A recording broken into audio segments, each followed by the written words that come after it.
I don't think Tit Dog ever had a chance at occupying the Oval Office, but I would have loved to have seen the look on the poll workers' face when they had to tally this vote.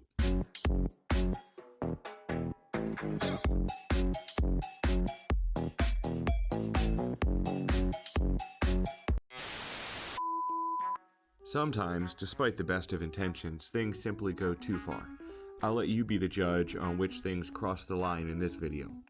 In the furry dictionary, yes, that is a thing, there was a word to describe this kind of conduct. It was called a squick, basically doing something to ostentatiously display furryism to get a reaction out of normies. At any rate, the vanity tag and bumper sticker go with the brand name of the car. Now, these shoes are not necessarily a bad thing. Obviously, they had to be custom made and they look very cartoonish, but I can't imagine wearing these out in general public in a non-furry setting.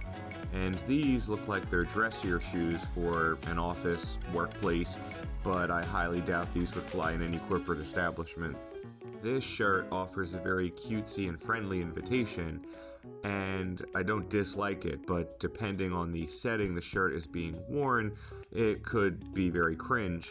So it makes for a very interesting icebreaker. I would assume that anyone who would wear a shirt like this is very open and easygoing, to say the least, so I guess it would be okay to just say, hey, want a yiff? No offense intended, but My Little Pony fans already have quite the reputation for being cringe. I never understood it as a fandom myself, but I'm also not the judgy type. However, this collector looks like they take their obsession very, very seriously.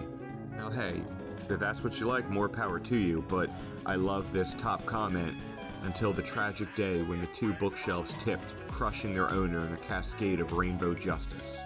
However, I am sure comments such as those would not amuse this superfan, and he does not look like somebody it would be a good idea to make angry. No doubt he would be sporting a tattoo such as this one, and if this is not a stick-on tattoo, just take a moment to consider the fact that this is permanent. This person loves My Little Pony so much that this will be the defining feature of their naked body for the remainder of their life. Apparently, My Little Pony is not the only cult following to inspire its members to permanently affix the characters to their skin.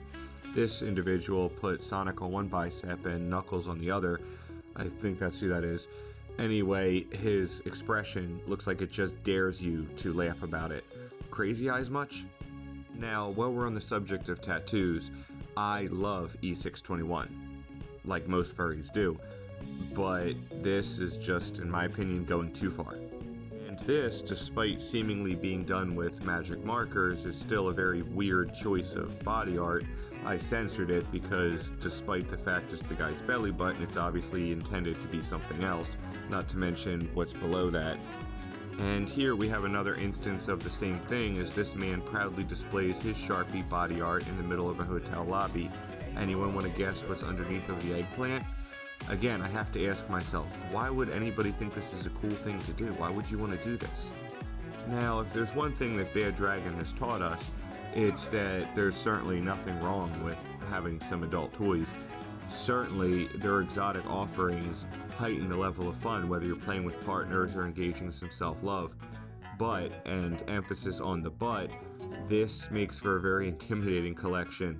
I don't know if this person is just showing off or if they intend to use all of these right now, but I've lost count. I guess we can call this one the I never want to be able to sit down again challenge. I wouldn't be so much concerned as to his apparent overwhelming obsession with Pikachu as to the placement of how he's currently holding the Pikachu plushie in his front yard. Well, I guess we really love Sonic here. This seems to have been from a long time ago, and I have no way of knowing if this is satire or completely serious, but it seems to be some kind of a post asking for help from somebody who's homeschooling their child. Yesterday, during our scheduled furry hour, my 7-year-old refused to be cooperative right from the start. Eventually, he threw a tantrum telling me, "I don't want to learn about furries anymore. This is stupid. I wish I could go to school like all the other kids." Needless to say, I was devastated. I tried to tell him that the reason I homeschool him is because the public school system does not respect our beliefs and practices. I reminded him of the time his first grade teacher called child services because I barked at her during our parent-teacher conference.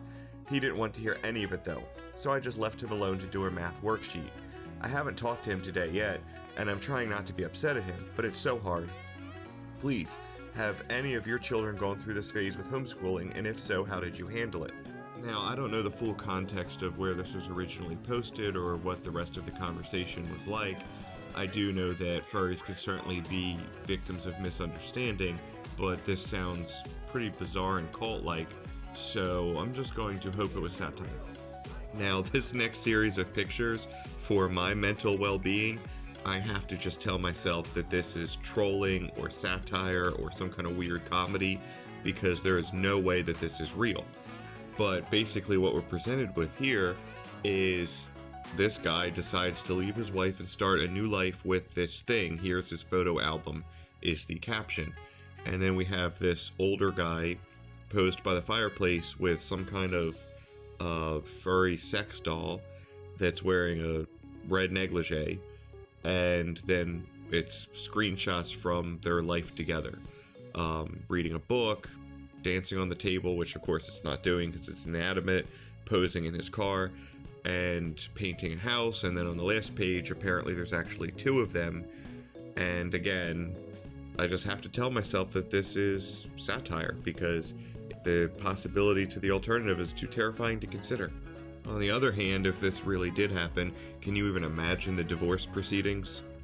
Now, I've seen this person floating around on the internet before, and on the one hand, I have to say, hey, you're brave for being who you are in public, and unashamedly so.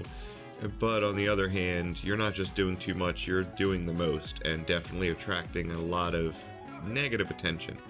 He also seems to have gotten the attention of popular furry YouTuber Artemis Wishfoot, who featured him in one of his 10 Things videos recently. And here he seems to be in the same attire, standing in the middle of a Walmart. And it's a great thing to be proud of something that you love to be a part of, but pushing things to this level to cringe and yuck is just not good for anyone. Ending on a somber note, here we have little Foxy discovering that you're uninstalling his browser, and he looks pretty hurt about it. You should go give him a hug.